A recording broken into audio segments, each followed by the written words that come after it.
It was an overwhelming feeling of saturation, so that I couldn't soak up one more negative, one more horrific memory, one more piece of abuse. I just had to get out of there. I was literally on the floor, and there was one day I remember vividly where I literally could not get off the floor. It's an amazing feeling, and it is rock bottom. I just couldn't be bothered even standing up. I remember seeing him just really depressed, like not getting out of bed in the morning, and I'd go off to school, he'd still be in bed. I get back, he's still in bed. He just seemed really unmotivated all the time, and the whole family sort of knew he was struggling. Michael Clancy was the ever-smiling guest services supervisor at Dreamworld. But after witnessing the tragedy that took 4 people's lives in 2016, he lost his smile and his way. At that point in time, I knew I could go left to substance abuse or alcoholism. That was so easy to do. But I chose to turn right. And at the time, I believed that was hard. And let me tell you, it hasn't been all roses and chocolates. I didn't just tiptoe through the tulips and all of a sudden everything came beautiful. There were times I woke up and thought, why didn't I go left? Going right was Michael's turning point. Wanting no contact with people apart from his family, he found something he could do at home that would change his life. He was just so odd and peculiar looking. He was like something out of a Dr. Seuss book. He's a freak of a bird. And I knew straight away, him and I were one of a kind. Did you just give me a kiss? I saw a change in Dad. Like, he'd have to get up for Archie, like, because Archie didn't like me, didn't like my brother, didn't like my mum, and really liked Dad. He had to get up every morning and make sure that Archie would stay quiet. What he did slowly, I didn't know he was actually chipping away because he was it's almost an intimacy, like it's a very close proximity the bird is with you. You feel the bird, they feel you, and slowly I got more and more confident. So I would go out to meetings, I would go out to areas with him, I'd go shopping with him. Well, originally it was 9 birds. We went to Mum and we're like, you know what, we want to have some baby birds. And she's like, okay, how many? And we said 9, and she's like, okay, you can't go over 9. And now we've got about maybe 18 aviaries, so that's not 9, but close enough. Long story short, 740 birds later, we now have a centre where we have parrots for purpose, and we've provided homes to so many birds. We actually got so big in our lounge room that it started to resemble Pet Barn behind us, and we were literally a metre away from the television staring up in the air. And my wife said, I love you, darling, however, something's got to change. And that's when we decided to rent the premises in Ashmore and start in-group therapy. So it's not just giving a bird away, it's conducting workshops and people coming in with carers, support workers during the week to interact with the birds.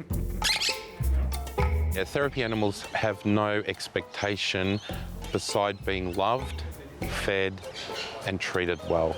And if the owner or the recipient, we call the new friend, of the bird can do that, there is no turning back. My children had birds, but they were cage birds as well. Never thought of the extent of this, of having them out. So this is a whole new ball game for me, and I'm just loving it. And I come in and do my volunteering work, and I love going around talking to them all and get them all out and just sort of make their life comfortable while they're here at the nest and waiting for people to come in and see them. The open days we do every Saturday morning. During the week, we have structured therapy sessions where people come in with carers, support workers, and we have volunteers, etc. And on a Saturday morning, we've created a community of people that have either received a bird from Parrots for Purpose or already own a bird and just want to interact with other people, or people that don't own a bird, don't want to own a bird, they just want to come along and be a part of something. Birds are someone that you can talk to, trust. They're like a companion. But because they can't talk, they will just listen to you and bring everything in. They will, and the things that you say, they will use those words to understand what you like, who you are, and like how you live. I love them. They just give you so much joy, especially in the morning when you take the covers off and they're so happy to see you, and yeah, they're lovely. What's magical is that they don't judge you, they listen. Basically, you can tell them anything. They're just the best little companions anyone could ever have. So yeah, I'm very blessed in that sense, yeah. We're not a pet shop, so people can't come in and phone us up and say, Michael, we would like a Konya parrot that's hand-trained for a companion, or a cockatiel, or a Quaker, ringneck, etc., etc. We say, come in, sit down, and let's let a few birds out. Let's see which bird connects with you. And I would say 6 out of every 10 people that come in leave with a different bird they intended to get. Is this a baby or is it an adult? No, she's about 3 years old. We hand raise them from 2 weeks old when their eyes open. It takes 8 to 10 weeks of feeding these birds every 6 to 8 hours throughout the day around the clock. So I'm no mathematician, but I think it would scare me if I added up the time we have spent hand raising, feeding and interacting with the birds. It would be mammoth. We'll do the mini pellets as well, because that'll be better for him.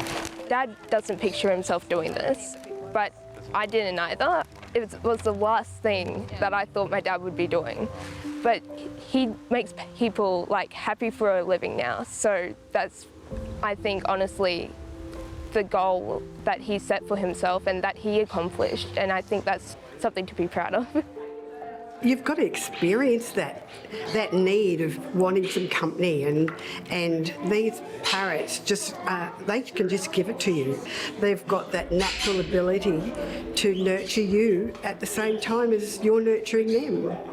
It's really amazing what they provide, the services and the birds, the love and the care. It's amazing what they do.